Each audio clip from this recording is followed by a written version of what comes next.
There's something that I kind of wanted to remind people about when you're getting into the market, doing anything in any service in any part of the world, really.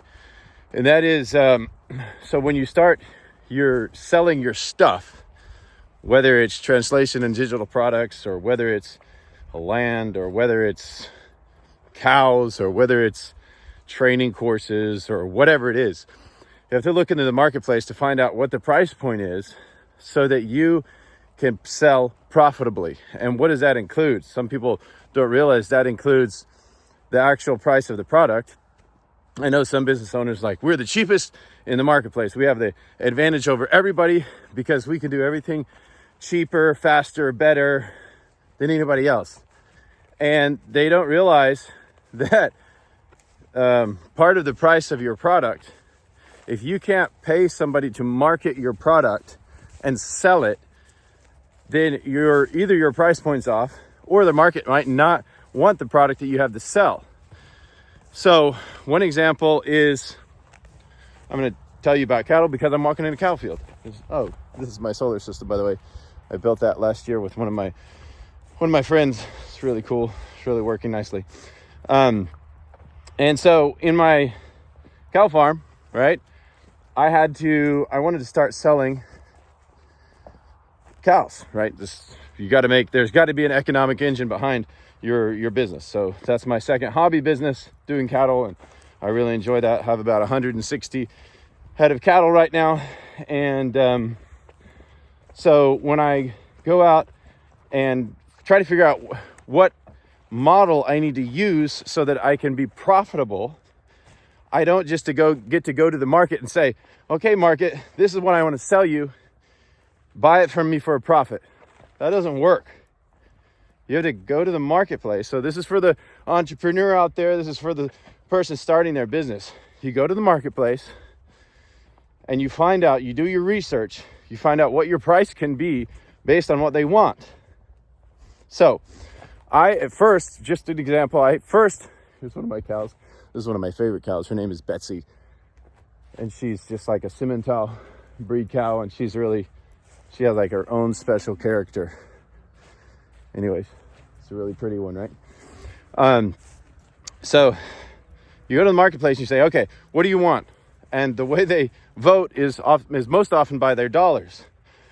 So I wanted to get into cattle, and I wanted to sell like the biggest bulls that I could sell into the marketplace because obviously the biggest weight, and I wanted to raise them to 2 to 3 years old and then sell them, at their highest weight into a meat market. But that's not what the market wanted.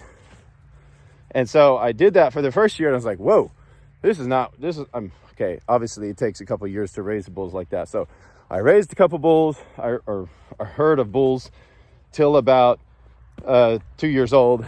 And then I wanted to sell them. Well, I took that to the market and they're like, we don't really want that. So I had to work really, really hard to sell all of those. And then at the end of the day, I sold them for a loss. And I call that, okay, learning and doing my market research. That was the fee I paid to learn what the market wanted. So what the market wanted was steers. Steers meaning a castrated animal that's not older, well, they can be any age, but not older than 12 months. And so they wanted 12 months or younger steers. And that's it. That's the highest profit, highest per pound animal that I'm going to be able to sell. I can sell anything I want. But the amount of effort that I'm going to have to spend to market and sell that is going to be so high that it will drive me nuts. And because for me, this is a hobby farm, we do the digital services and translation interpretation as our main business. I didn't want to have to spend tons of hours selling, and I don't have tons of hours to work to sell those animals. So if I'm selling pairs, or selling cow-calf pairs, or selling 2-year-old bulls, or selling herd bulls, or selling whatever configuration of animals, you can sell many different types.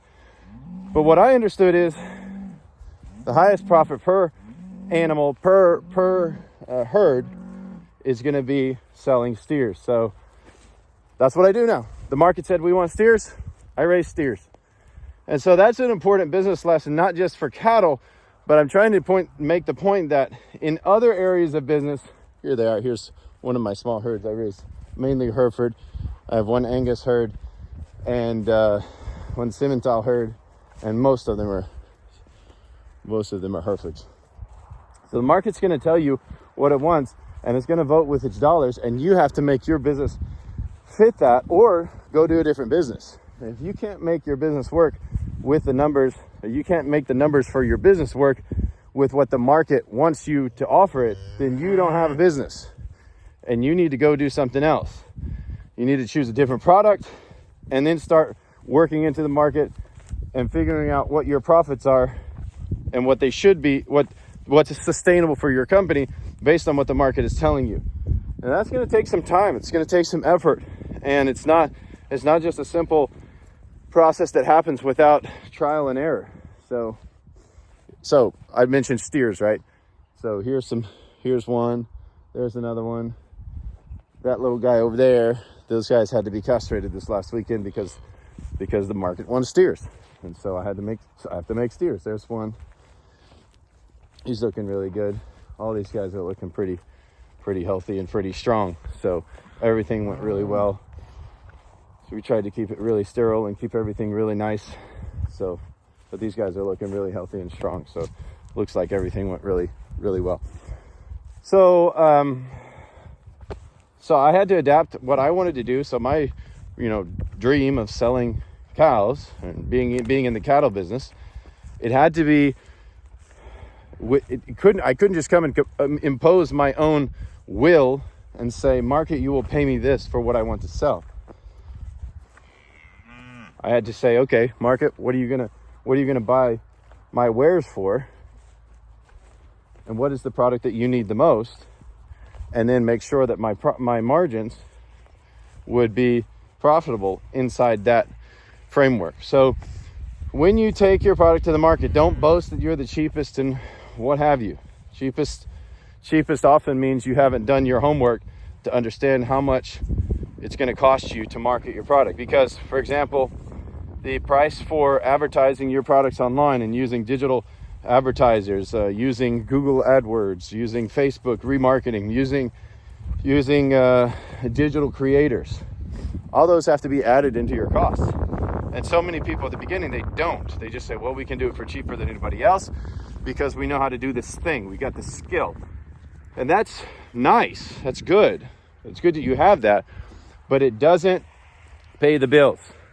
And if you can't build your business paying yourself, paying your team, and then paying all of those ancillary costs, the cost of marketing, the pay-per-click costs, and make money, then that business model isn't going to be sustainable. So when you look at your business, make sure that you, as a business owner, don't just try to go to the market and force your product on the market.